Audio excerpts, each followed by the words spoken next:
Tony, congratulations on another successful closing. This one got a little tough. Talk to us a little bit about how you navigated this deal.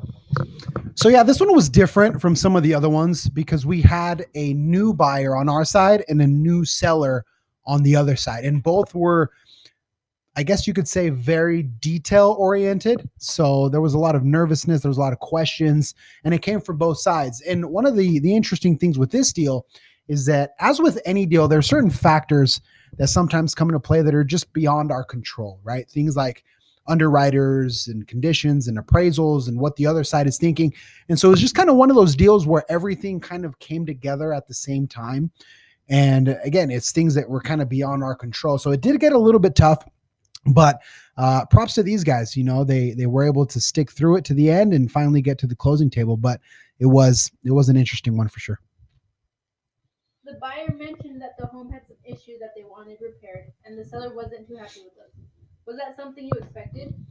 So we did expect it because we sent an FHA offer. And whenever you send an FHA offer, you guys know this, FHA has its rules. And so when we had the initial showing, we noticed that there were some things in the house that FHA was going to flag. And so we addressed those issues early on in the transaction, but the seller just didn't agree, right? So the intention was, because there is the appraisal and we knew that those things were going to get flagged, we were trying to get them fixed before the appraisal was done so that it wouldn't flag in the appraisal, and then the appraiser would have to go back, because as you guys know, it's usually like $150 that the buyer has to pay if the appraiser has to go back and then kind of check if the repairs were actually done. So if we could get those repairs before the appraisal was even ordered, then the intent was to save the buyer those $150 and make sure that it didn't get flagged, and in so doing waste time, because that second inspection can sometimes take 3, 4, 5, 6, 7, 8, 9, 10 days,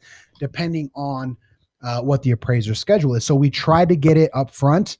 The seller didn't really like that idea, but at the end, you know, when it's FHA, you got to do what you got to do. Close to the end there, it seemed like the loan was getting a bit behind because of the holiday break. Did that affect you at all?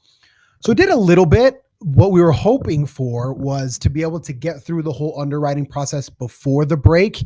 But because of the lender's turn times, again, one of those things that we don't control, we weren't able to do that. But it didn't affect us as far as the closing date, because we still were able to close on time. But it did kind of make things a little bit, I guess, more nerve-wracking for both sides.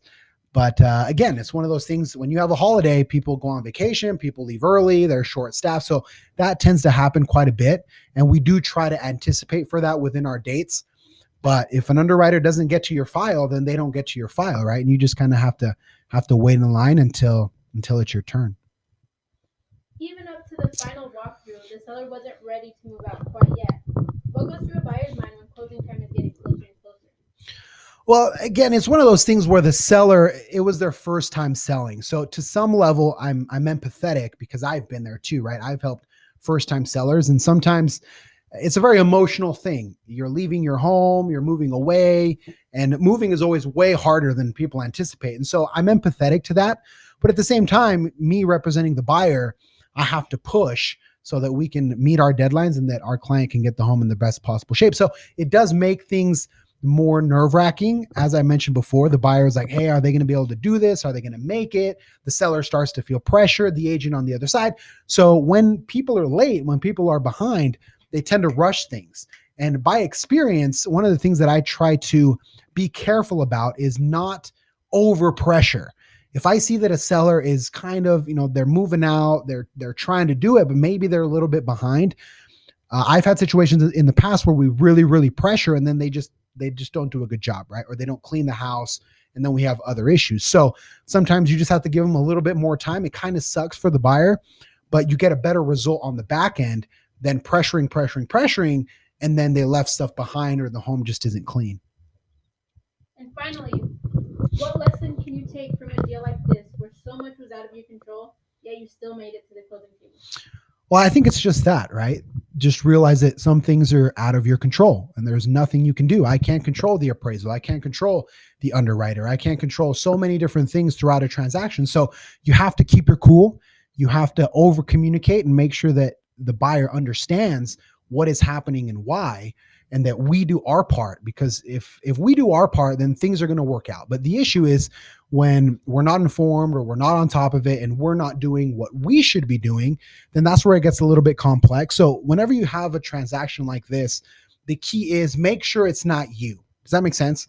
If there's a delay, make sure it's not you, and you do the best that you can to make sure that things run smoothly. And if something gets behind, then again, over communicate, talk to the other side, make sure the agent is well informed, and try to work on finding a solution. Because the worst thing that you can do, and I feel like a lot of agents actually do this, is they take the emotion, their own anger, frustration, and they project that onto their buyer or their seller. And it just makes things worse, because you got to remember, the ones that are in the stressful situation are the clients or the buyer and the seller. They're having to move, they're packing, they know they got to leave, or the buyer, they're trying to get out of their house. I mean, it's a very stressful process. And if we jump in and make it worse, then we're not really helping. So I think that an agent's role is to communicate, it's to educate, and it's to find solutions along the way so that things can get done in the best possible way, but not project our own frustrations on the customer.